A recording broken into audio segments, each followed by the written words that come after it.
सुबह 9 बजे से निकले हुए अभी बज गया है 1 सवा 1। आना है कोर्ट में, सिर्फ़ डेट है, जज नहीं है, जज की बदली हो गई है।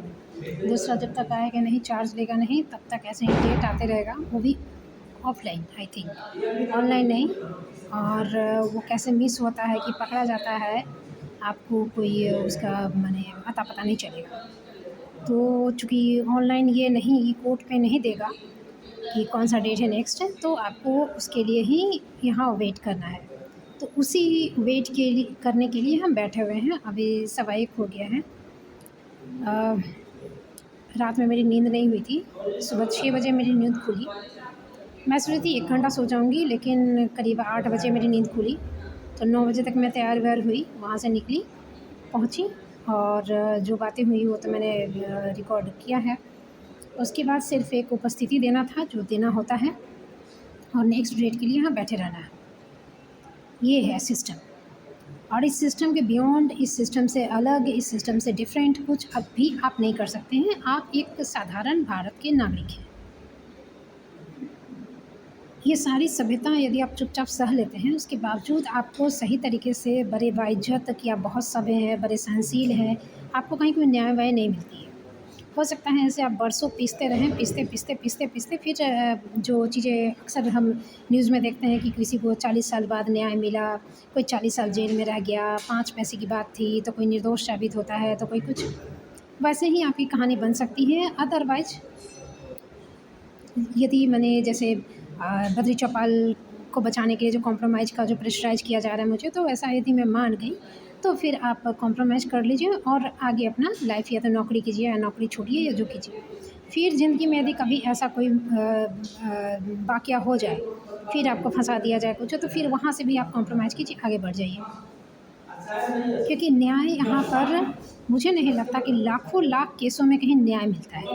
न्याय यहाँ तभी मिलता है जब कैंडल लाइट मार्च निकले, जब महिला आयोग या कोई भी आयोग, जब लोग सड़क पे निकले, तोड़-फोड़ हो, और ज़्यादातर ये महिलाओं के न्याय में ही होता है ज़्यादातर। अदरवाइज़ अभी तक तो मैंने ऐसा कुछ नहीं देखा कि माने किसी निर्दोष को ऐसा किया गया है, तो उसके लिए वो लोग सड़क पे उतरते हैं। कुछ लोग लिखा जाता है, जैसे कि सोनम वांगचुक के बारे में लिखा गया, ऐसी चीज़ें, तो कुछ लोग लिखते हैं ऐसे, वरना एक जनसमूह का गर्दन फाड़े बिना यहाँ न्याय नहीं मिलता।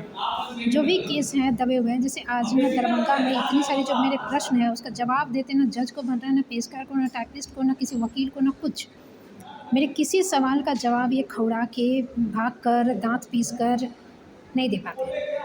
लेकिन मेरे साथ ये करप्शन का ये जो दुकान है, ये सिर्फ़ मेरे लिए आज नहीं खुला है, ये सदियों से, सालों से चलता आ रहा है। किसी के अंदर कोई एक एंगर, कोई एक आक्रोश, कोई जो असंतोष की भावना, जो टूटा हुआ व्यक्तित्व, टूटा हुआ स्वाभिमान कहीं नहीं दिखता है। अभी-अभी मैंने यूट्यूब पे ही जो मेरी नज़र के सामने से गुज़रा, अवतार सिंह संधू पाश की कविता जो है वो सपनों का मर जाना। सबसे खतरनाक होता है सपनों का मर जाना, और यहाँ लोग सपनों के मर जाने, जो सपना यदि नहीं है तो फिर वो जिंदा लाश की तरह इंसान है। तो संदीप माहेश्वरी जी का कहना है कि एक सपनों के टूटने के बाद दूसरा सपना देखना ही ज़िंदगी कहलाता है। वही है ज़िंदगी का संघर्ष। सही बात है कि कितनी भी झंझावात, कोई भी तूफ़ान आ जाए, लेकिन हम हँसना, बोलना, उस चीज़ को भूलना और आगे बढ़ना नहीं छोड़ते हैं। चाहे माने मन से करें, दिल से करें, या फिर वक़्त हमें ये सिखा देता है। लेकिन जब तक हम ज़िंदा रहते हैं तो हम खाना-पीना, ज़िंदा रहने के लिए जो ज़रूरी चीज़ें हैं उसको पाने की कोशिश में लगे रहते हैं, उसके लिए उद्यम करते हैं, मेहनत करते हैं। तो सपनों का मर जाने का मतलब है कि सिर्फ़ ज़िंदा लाश को सिर्फ़ खाद्य पानी देना और मरने तक का ज़िंदा रहते हुए एक-एक दिन इंतज़ार करना, क्योंकि हम अंदर से मर चुके हैं। जब तक हमें ऊपर से बुलावा नेचुरली ना आ जाए, तब तक हमको ज़िंदा रहना है। आत्मा को मारना है, स्वाभिमान को मारना है, अपने सपनों को मारना है। हम कोई सपना देख नहीं सकते। जैसे यहाँ पे जो मैं सपने लेकर आई थी, और उसमें मैंने इंच भी गलत नहीं किया, चूँकि ये गलत माहौल था, मैं उसमें ढली नहीं। मेरी गलती ये थी, मुझे पता भी नहीं था। और मैं ढलने का क्या था कि आप पढ़ाइए नहीं, बैठे रहिए, जो भी कीजिए। मैं अपने आप ही चुभने लगी। मेरी जो जैसे मैं अभी जो बैठी हूँ, शायद यहाँ ऐसी कोई महिला बैठती नहीं है कि एक पैर पे पैर चढ़ा के, नो, नॉट एट ऑल। ये इनको चुभने लगा। ये मेरा बचपन से व्यक्तित्व है, ये मैंने अचीव किया है, ये मेरा नेचुरल है, तो इनको यदि ये चुभने लगा तो मेरा कुछ करना था नहीं। और यहाँ एक समूह पूरा एक जो दौर था इस तरह की चीज़ें, ये पूरा समाज वैसा ही है। एंड उसका खामियाजा इस तरह से हुआ कि इनकी टीम बहुत बड़ी है। इनका जो भी है सिर्फ टीम है, सिर्फ भीड़ है, भीड़ की ताकत है, भीड़ का जोर है। ये मेरे खिलाफ क्या नहीं लिखे, पेपर में लिखे, वीडियो बनाए, कानाफूसी किए, जितना भी। लेकिन जब मैं ट्विटर पे सोशल मीडिया यूज़ करने लगी घटना के 1 साल के बाद, तो धर पड़ करके जितना इनसे हो सका उस चीज़ को खुद ही मिटाए, डिलीट किए, उस चीज़ को पोछा-पोछी किए। क्योंकि इनका समूह का, भीड़ का जितना भी जोड़ है ना, तो इस करप्शन के इस अड्डे तक ही है। और यहाँ जितने भी आदमी हैं, ये गड्ढे के मेढक की तरह उन्हें लगता है कि यही तो है सिस्टम। और इस पे एक लंबा सा मेरा एक लिस्ट बना हुआ है इस एक्सपीरियंस में कि लोग किस तरह से यहाँ सोचते हैं। उन्हें लगता है कि यही है। जैसे सदियों पहले जब था कि जो दलित वर्ग पे जो कहते हैं कि सवर्ण अत्याचार करते थे, तो उनका था कि धर्म में ऐसा ही लिखा है, हमारे पूर्वजन्म के कर्मों के कारण हमें ऐसा बनाया गया है। ठीक इसी तरह से आज के लोग जो करप्शन के शिकार होते हैं, वो यही कहते हैं कि हाकिम से मुँह नहीं लगाना, यहाँ यही होता है, यही सिस्टम चलता है, सब कुछ इनका यही होता है, ऐसे ही होता है, ऐसे ही होना चाहिए। ये जो चीज़ है वो इनको नया सपना देखना, नया रास्ता खोजने का पूरा ब्लॉकेज करके रख देता है। तो ये सपनों का मर जाना सबसे ख़तरनाक है, और बिहार अभी सबसे ख़तरनाक दौर से गुजर रहा है। मुझे कभी-कभी ये डाउट होता है कि 20 साल नीतीश कुमार रहने के बाद भी यदि ऐसी स्थिति है, तो क्या इसमें उनका योगदान है, क्या उनका फेलियर है? क्योंकि विकास की योजनाएँ बनाए और उसका इम्प्लीमेंट यदि नहीं होता है, तो फेलियर ही तो है। तब आपकी विकास की योजनाओं में कहीं न कहीं खामी है, उसमें काम करना चाहिए। ये सही है कि कोलकाता में जितने अधिकारियों की ज़िम्मेदारी है, जवाबदेही है, जनता जितनी जागरूक है, वो किसी को छोड़ती नहीं है, तुरंत ही जवाब माँगना शुरू कर देती है, यहाँ बिहार में नहीं है। तो ऐसे माहौल में जब सोई हुई जनता है, जब आप अधिकारी यदि हाथ फैलाते हैं तो कहते हैं बाप रे! अधिकारी है, हम उसके सामने कैसे इनकार करें? तो ऐसे में अधिकारियों का मन बढ़ता है, और ये चीज़ यहाँ पे बहुत दिखता है। चूँकि 100 आदमी यदि उनके सामने सर झुकाते हैं, तो एक उठा हुआ सिर उनके आँखों में चुभता है, और वो 100 को अपने साथ लेकर फिर उस उठे हुए सिर को कुचलने की कोशिश पूरी करते हैं।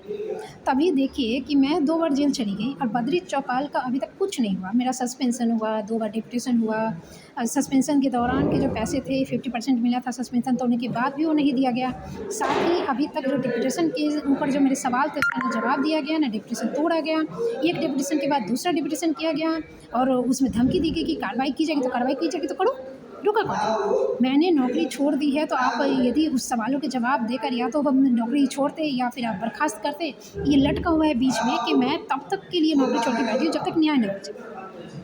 ना तो आप न्याय कर रहे हो, ना तो मेरा मूल विद्यालय दे रहे हो, ना तो आप जवाब दे रहे हैं, और मैं काम नहीं कर रही हूँ तो मुझे सैलरी नहीं मिल रही है। और मुझे सैलरी क्यों नहीं मिलेगी? क्योंकि आपकी वजह से मैं काम नहीं कर रही हूँ। मैं तो यहाँ बिहार में काम करने आई थी, मैं तो यहाँ पढ़ाने आई थी, मुझे पढ़ाने से तो इनकार है नहीं। आप मुझे इस तरह से बाकी भी सस्पेंशन करना या फिर इंडक्शन ट्रेनिंग में नहीं भेजना, ये किस अधिकार, किस नियम के तहत किया, ये नहीं पता। यहाँ जज, जब मैं कोर्ट में ट्रायल अपना खुद से पैरवी करने लगी, मैंने जज से पूछा कि किस नियम के तहत आपने अपना वकील खड़ा करके थाने के प्रभारी से मेरे एब्सेंट में, मेरे अनुपस्थिति में आपने उससे जीरा करवा दिया। वो उसका जवाब इनके पास नहीं है। ये इनका खुद का कानून घर का चलता है, क्योंकि जनता यहाँ पे बहुत ही अशिक्षित, इलॉजिकल, जो कुतर्की कहते हैं, मंद बुद्धि, ये चीज़ें हैं। इसलिए इन लोगों को बहुत छूट मिल जाती है। तो चीज़ें हैं कि यहाँ पर लोग डिफरेंट टाइप का सपना देखते नहीं हैं। चूँकि मेरे सवालों का जवाब किसी के पास नहीं है, उन्हें लगता है कहीं न कहीं कि मैं लॉजिकल बातें कर रही हूँ, मैं सही बात कर रही हूँ। लेकिन इसके साथ ही एक बीच की कड़ी है, एक जो सामाजिक कार्यकर्ता है या फिर नेता है, शिक्षक नेता है, जैसे दिलीप यादव है, इस तरह के लोग जो हैं, जो नेता, ये पप्पू सिंह, संजय सिंह जो है, वो सब, ये लोगों के ऊपर भी ज़िम्मेदारी है, लेकिन ये भी सिस्टम का हिस्सा है। ये भी सिस्टम का हिस्सा है, उससे बाहर ये कहीं नहीं जाएंगे। ये जैसे कि अभी नालंदा की घटना हुई, इस पर सब चिल्लाएगा, चिल्लाएगा क्यों नहीं? उसमें कुछ करना तो है नहीं, प्रशासन पे सवाल खड़े करना है और अच्छा बन जाना है कि हम वैसे नहीं हैं। उस महिला के साथ जो दुर्व्यवहार हुआ, हम तो बहुत समय हैं, तो महिला को बड़ी इज्जत करते हैं। तो मैंने ये जो 10 उंगली घी में होना वाली बात है, और एक हो गया कि उसने आवाज़ उठाई। लेकिन जहाँ इनको करना है, जहाँ इनकी जवाबदेही है, वहाँ इनको माने क्या कहें ना, ऊपर से आवाज़ निकलती है ना नीचे से ही। ये दमघोंटू एक वातावरण में मर जाते हैं। तो ये यहाँ चीज़ें हैं, और इसको तोड़ने की, इसे बदलने की बहुत ज़्यादा ज़रूरत है। ऐसे ये ज़िम्मेदारी भी यहाँ के युवा की है, युवा ही कुछ कर सकते हैं, बच्चे तो करेंगे नहीं। महिलाओं तो सोचो कि दूध भाती हैं, वृद्ध जो हैं जिनको वृद्ध की कैटेगरी में डाल दे रहे हैं, तो उनको भी कुछ जो करना है युवा को करना है, और जितने भी हैं नवयुवकों को करना है, नवयुवतियों को भी करना है, जो पढ़ने लिखने का जिन्हें मौका मिला है, जो इंटेलेक्चुअल है, जिनके पास बुद्धि है, डिग्री ना भी हो, जिनके पास तर्क है, बुद्धि है, सोचने समझने की ताकत है, जो सवाल कर सकते हैं, उनकी जिम्मेदारी है वो आगे आए, वो लिखें, वो पढ़ें, वो बोलें, वो सवाल करें। और इसके एवज में डेफिनेटली आपको बहुत कुछ सहना पड़ेगा, जेल जाना पड़ेगा, डंडे खाने पड़ेंगे, बहुत कुछ सहना पड़ेगा। उस सब के लिए, बूढ़ा से बूढ़ा के लिए तैयार रहिए, तभी देश बदलेगा, तभी ये समाज बदलेगा, और ये बदलना बहुत ज़रूरी है।